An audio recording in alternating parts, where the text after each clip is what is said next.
First off, we want to go a little back so we can go forward. Yeah, we're filming. All right, okay. We're going to go back so we can go forward.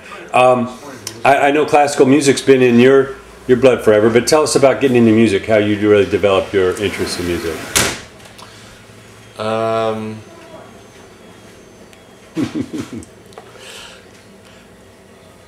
My father played by ear, and I suppose was basically responsible for developing my ear in music, and I sort of adapted to it, I suppose, because I just liked the sounds which were coming out. You know, I couldn't understand how he was able to play with both hands, even though he was self-taught.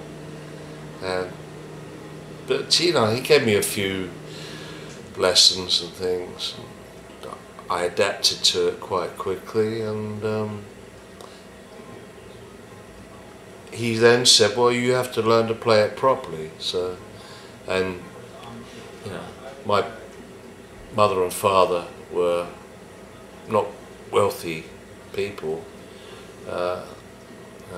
No brothers or sisters, so they kind of invested all their money into having me taught by a local music teacher, piano teacher. I had about 3 of these, and basically after that I became self-taught. I didn't go to any music college or anything. Everything I learned about orchestration, I learned from buying books. Walter Piston's Guide to Orchestration, Walter Piston's Guide to Counterpoint, you know, all that stuff. And you know, of course, you know, I wouldn't say I'm a proficient sight reader, although I'm pretty okay.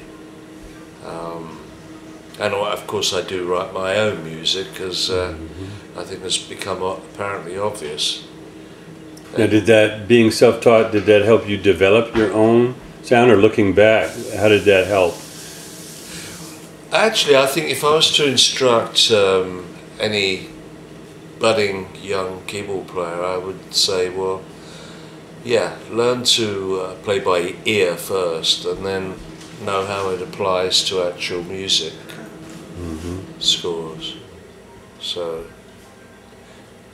I think developing an ear in music is the main important thing, rather than learning to relate what note applies to what note on the keyboard or on any instrument that you're playing, you know.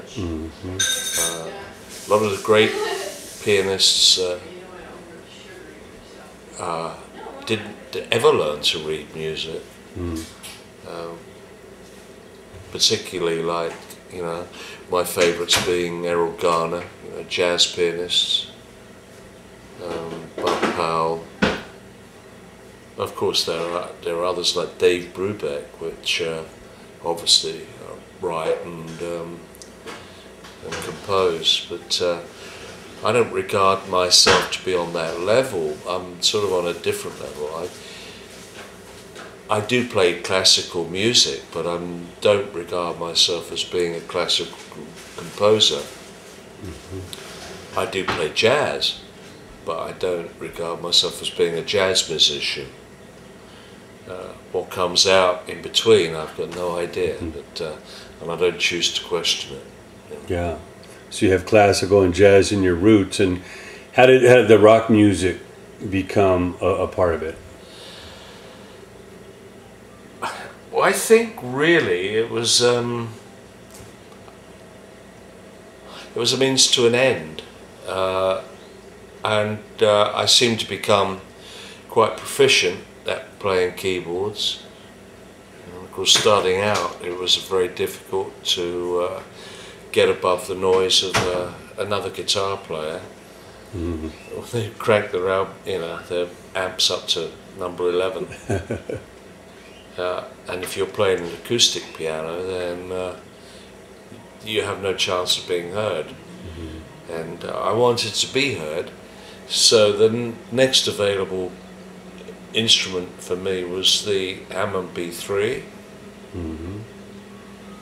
and that at least was my own keyboard, and I kind of made a distinguishing sound out of that, rather than, you know, utilising the same sort of thing that, you know, Jimmy Smith and all the other greats had done. And but really basically explored the roots of you know, my heritage, really, I suppose. Probably in the same way that Vaughan Williams delved into English folk music and came up with that, or, you know, same way as Bartok with you know, most of the European composers were very heavily influenced by the traditional music of their country.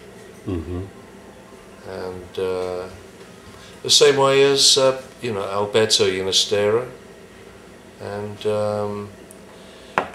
and being influenced by Argentinian music. So, but of course, you know, I think in another way, the other influences, of course, were Dave Brubeck and his ability to add counterpoint with his improvisations with Paul Desmond.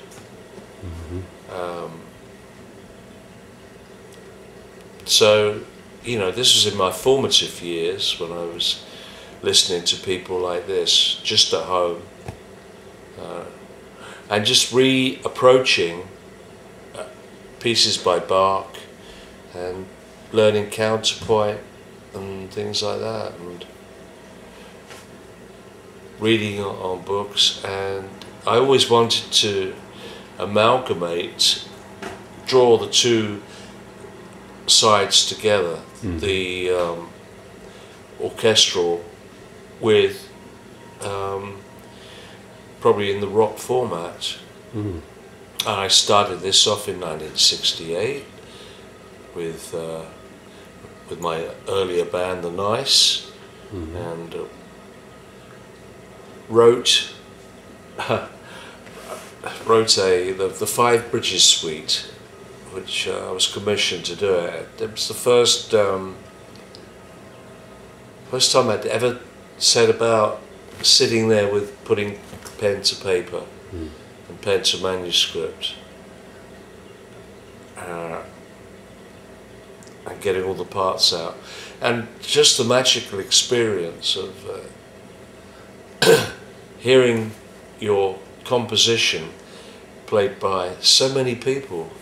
You know, you sit at home over the keyboard and send the music away to a copyist who copies all the parts out for the orchestra, then you walk in and you hear this glorious sound coming back at you. It's an awesome experience, it really is. So I was sort of encouraged by that, and around about 1975 set about writing a piano concerto. Rather a bold move, but and of course something which the bureaucracy of orchestras shunned. You know, they weren't very interested in being involved with anybody in the rock field at all. It's the same problem that, you know, the greats like Frank Zappa had.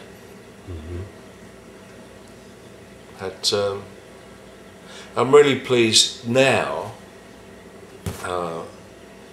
that the wheel is gradually turning full circle, and you know, there's no reason to sort of like outlaw rock bands, why shouldn't they be, you know, that's basically, yeah, a lot of orchestras these days, they're still facing the problem of improvisation. Mm-hmm. And and of course a lot of them are starved of new music. Mm-hmm. They can play Beethoven's Fifth without actually looking at the conductor. Mm-hmm. They know it by heart. So all these, the next generation of musicians, I think, are going to be more challenged and enjoy the challenge. And I'm quite happy to write the music which will, make them be more inspired to do the same thing, future generations.